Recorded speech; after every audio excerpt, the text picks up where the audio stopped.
الفاظ کے بجائے وہ آسان اور عام فہم جملے تھے جو ہر قاری کے دل میں اتر جاتے تھے۔ اس انداز نے اردو کو عام لوگوں کے قریب کر دیا اور ایک محض ادبی زبان نہ رہی بلکہ ہر شخص کی زبان بن گئی۔ وہ سمجھتے تھے کہ زبان صرف کتابوں ہی نہیں، میری جبین عقیدت سلام کہتی ہے، قبول ہو کہ محبت سلام کہتی ہے۔ حضرات سامعین، میری خوش نصیبی ہے کہ فروغ اردو کی اس اہم بزم میں ادب نواز شخصیتوں کے سامنے مجھے مقالہ پیش کرنے کی سعادت نصیب ہو رہی ہے۔ میرے مقالہ کا عنوان ہے اردو کے فروغ میں پریم چند کا کردار۔ امید ہے کہ مجھ طالب علم کو بغور سنا جائے گا۔ تمہید و تعارف۔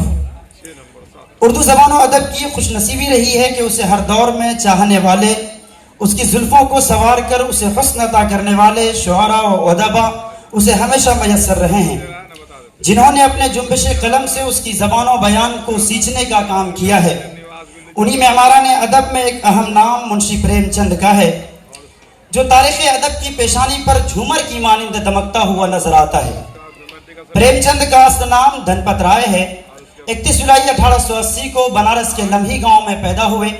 اگرچہ ان کی مادری زبان ہندی تھی، لیکن انہوں نے اردو زبان کو اپنے ابتدائی ادبی اظہار کے لیے چنا۔ ان کا ابتدائی تخلص نواب رائے تھا اور بعد میں انہوں نے پریم چند کے نام سے شہرت پائی۔ پریم چند کا اردو سے رشتہ محض زبانی یا تحریری نہ تھا، بلکہ ایک فکری، تہذیبی اور ادبی رشتہ تھا۔ انہوں نے اردو کو صرف ایک زبان نہیں سمجھا بلکہ ایک جذبہ، تہذیب اور عوامی شعور کا ذریعہ بنایا۔ پریم چند بحیثیت افسانہ نگار۔ پریم چند اردو افسانے کا ایک ایسا نام ہے جو آج بھی افسانوی سفر کے ہر مسافر کو روشنی دکھا رہا ہے۔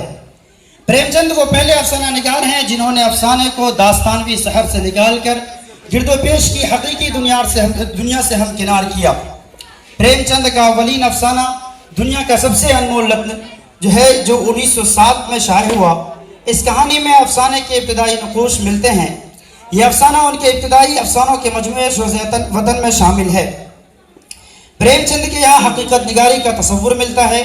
انہوں نے اپنے عہد، ملک اور لوگوں کے سماجی مسائل و واقعات کا بغور مشاہدہ کیا ہے اور پھر ان کو افسانوں کا موضوع بنایا ہے، اور ایسا کرتے ہوئے انہوں نے اپنے زاویہ نظر، احساس فکر، جمالیاتی کیفیات اور جذباتی رد عمل سے حسب ضرورت کام لیا ہے۔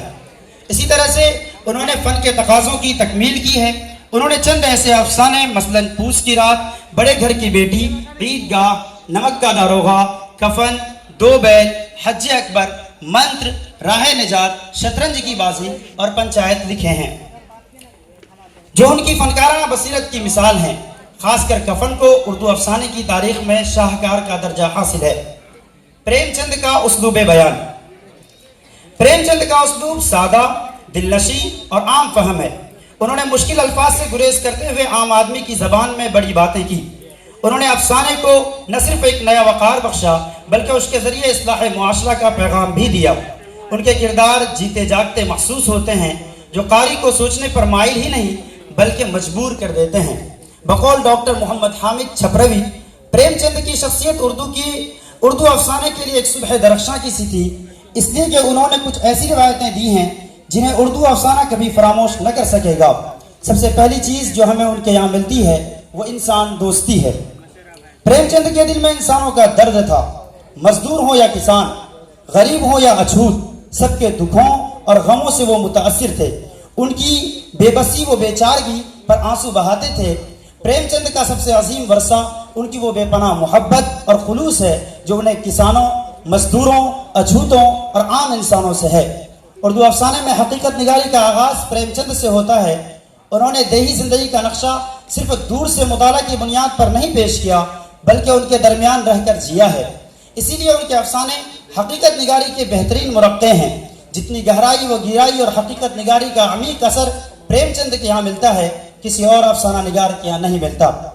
پریم چند نے ترقی پسند کانفرنس کی صدارتی خطبہ میں ادب کی غرض و غایت بیان کرتے ہوئے کہا تھا کہ ہماری کسوٹی پر اب وہ ادب پورا اترے گا جس میں تفکر ہو، آزادی کا جذبہ ہو، حسن کا جوہر ہو، تعمیر کی روح ہو، زندگی کی حقیقتوں کی روشنی ہو، جو ہم میں حرکت، ہنگامہ اور بے چینی پیدا کرے، سلائے نہیں، کیونکہ اب زیادہ سونا موت کی علامت ہے۔ بحوالہ تاریخ اردو ادب صفحہ نمبر 349۔ پریم چند کی کچھ اہم ادبی تخلیقات اور ان کا خلاصہ۔ پریم چند کی ادبی اہم تخلیقات میں کئی ناول اور افسانے شامل ہیں۔ ان کے مشہور ناولوں میں گودان، میدان عمل، نرملا، چوہان اور استعارہ شامل ہیں۔ انہی کے مشہور افسانوں میں کفن، بڑے گھر کی بیٹی، نمک کا داروغہ اور پوجا کے پھول شامل ہیں۔ چنانچہ ناول گودان یہ پریم چند کا ایک شاہکار ناول ہے جو زندگی اور کسانوں کے مسائل پر لکھا گیا ہے۔ میدان عمل یہ ناول تحریک آزادی اور سماجی اصلاحات کے موضوع پر لکھا گیا ہے۔ نرملا یہ ناول جہیز اور خواتین کے مسائل پر مبنی ہے۔ چوہان یہ ناول ایک جاگیردار اور اس کے ماتحتوں کے درمیان تعلقات کی کہانی ہے۔ استعارہ یہ ناول ایک ایسے شخص کی کہانی ہے جو اپنے سماجی کردار سے مطمئن نہیں ہے۔ اسی طرح افسانہ کفن یہ ایک مشہور افسانہ ہے جو غربت اور موت کے موضوع پر لکھا گیا ہے۔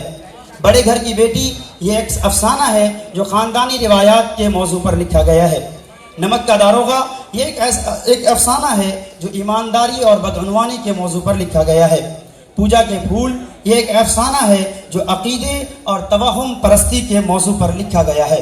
اختتامیہ، پریم چند اردو کے عظیم ادیبوں میں شمار ہوتے ہیں جنہوں نے اپنی تحریروں کو عوام کی زبان اور دل کی آواز بنایا۔ انہوں نے کسانوں، مزدوروں، غریبوں، عورتوں اور بچوں کے زندگی کے مسائل کو نشہ رہتا نہیں ہے، نام رہ جاتا ہے انسان کا۔